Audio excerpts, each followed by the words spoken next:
Hi all, ഇന്നത്തെ വീഡിയോയിലേക്ക് എല്ലാവർക്കും സ്വാഗതം. ഇന്നത്തെ വീഡിയോ രാവിലെ മോർണിംഗിൽ ഞാൻ സൂര്യോദയം എടുക്കാൻ വേണ്ടിയിട്ട് വരാറുണ്ട്. ആ സമയത്ത് ബാൽക്കണി തുറന്നപ്പോൾ മൊത്തത്തിൽ പുക പോലെ ഫുൾ മൂടിക്കിടന്നിട്ട് മൂടൽമഞ്ഞ് മൂടിയിട്ട് ഒന്നും കാണുന്നില്ലായിരുന്നു. അപ്പോൾ അതിന് ശേഷം എടുത്ത വീഡിയോ ആണിത്. ഞാൻ മൊത്തത്തിൽ പുകയാണ്, കണ്ടോ, പുകയല്ല, മൂടൽമഞ്ഞ് പുക പോലെ. അപ്പം ഞാൻ തുറന്ന പാടെ എനിക്കത് പേടിയായി. കാരണം പുക എവിടെ തീയിട്ടോ എന്തോന്നുള്ള ആ ഒരു ഇതുപോലെ തോന്നി. നോക്കുമ്പോൾ ഫുള്ളും മൂടൽമഞ്ഞായിരുന്നു കേട്ടോ. നല്ല ക്ലൈമറ്റായിരുന്നു.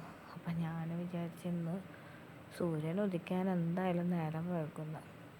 പക്ഷേ കറക്റ്റ് സമയത്ത് ഉദിച്ചിട്ടുണ്ട് കേട്ടോ. കറക്റ്റ് നമ്മൾ സൂര്യോദയ സമയത്ത് തന്നെ കറക്റ്റ് ഉദിച്ചിട്ടുണ്ട്.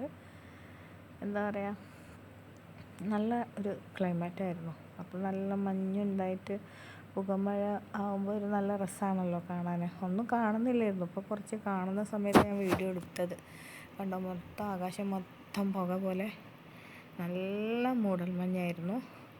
ഞാൻ അവിടെയാണ് സൂര്യൻ ഉദിക്കുന്നത്. അതാ ആ മൂലയിൽ ഞാൻ എപ്പോഴും എടുക്കാറുണ്ട്, അത് വീഡിയോയിൽ കാണാം.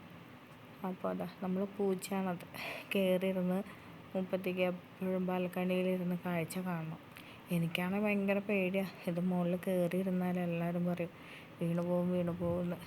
അപ്പോൾ പിന്നെ ഒരു ചൊല്ലുണ്ടല്ലോ, പൂച്ച വീണാൽ 4 കാലിലേ വീഴുള്ളൂ എന്നുള്ള. അപ്പോൾ വീണാലും വലിയ അപകടം പറ്റൂല എന്നാണ് എല്ലാവരും പറയാറ്. പക്ഷേ അത് നോക്കി നിന്നിട്ട് കാര്യമില്ല. പൂച്ച വീണാൽ പ്രശ്നം തന്നെയാണ്. അപകടം തട്ടന്നെ ചെയ്യും. ഞാൻ പിന്നെന്താണെന്ന് വെച്ചിട്ടുണ്ടെങ്കിൽ അധികം അതിനവിടെ നിർത്തൂല. ഞാനുള്ള സമയത്ത് അങ്ങനെ കുറച്ച് നേരം നിർത്തും, പിന്നെ ഉള്ളിലേക്ക് ഇടും. കണ്ടോ, പുക പോലെ നല്ല മൂടൽമഞ്ഞാണ്.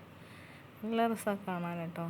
എനിക്ക് ഭയങ്കര ഇഷ്ടമായി. ഒരു ബാൽക്കണി തന്നെയാണ് എനിക്ക് ഏറ്റവും ഈ ഫ്ലാറ്റിൻ്റെ ഒരു ഇഷ്ടപ്പെട്ട ഒരു ഏരിയ.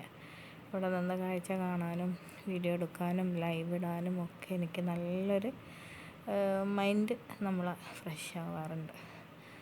അപ്പം ഞാനിങ്ങനെ മൂടൽമഞ്ഞ് കണ്ടപ്പം ചെറുതായിട്ടൊന്ന് വീഡിയോ എടുത്തു, നിങ്ങൾക്ക് കാണിച്ചു തരാമെന്നുള്ള ആ ഒരു ഇതിൽ എടുത്തതാട്ടോ. പിന്നെ അപ്പം എന്താ, എല്ലാവർക്കും നല്ലൊരു ശുഭദിനം നേർന്നുകൊണ്ട് ഞാൻ ഈ വീഡിയോ അവസാനിപ്പിക്കുകയാണ്. പിന്നെ കുറച്ചിങ്ങനെ കാഴ്ച അത് നിങ്ങൾ കുറച്ചും കൂടി കണ്ടോളെ. ഞാൻ ഇനി പറഞ്ഞ് ബോറടിപ്പിക്കുന്നില്ല. പിന്നെ നിങ്ങൾ ആർക്കൊക്കെ ഇങ്ങനെ കാഴ്ചകൾ കാണാൻ താല്പര്യമുണ്ട്, അതായത് ഇങ്ങനെ എന്താ പറയുക, സൂര്യോദയം, സൂര്യാസ്തമയം, ചന്ദ്രൻ, നക്ഷത്രങ്ങൾ, അങ്ങനെ എനിക്ക് ഭയങ്കര ഇഷ്ടമാണ് അങ്ങനത്തെ കാഴ്ചകളൊക്കെ കാണാനും ഇതാക്കാനൊക്കെ. അതുകൊണ്ടാണ് ഞാൻ ഇങ്ങനത്തെ ഓരോ വീഡിയോസ് എടുക്കുന്നതും പിന്നെ അസ്തമയം, സൂര്യോദയം ഒക്കെ ഞാൻ ലൈവായിട്ട് ഇടുന്നതും. അപ്പോൾ ഓക്കെ, ബൈ.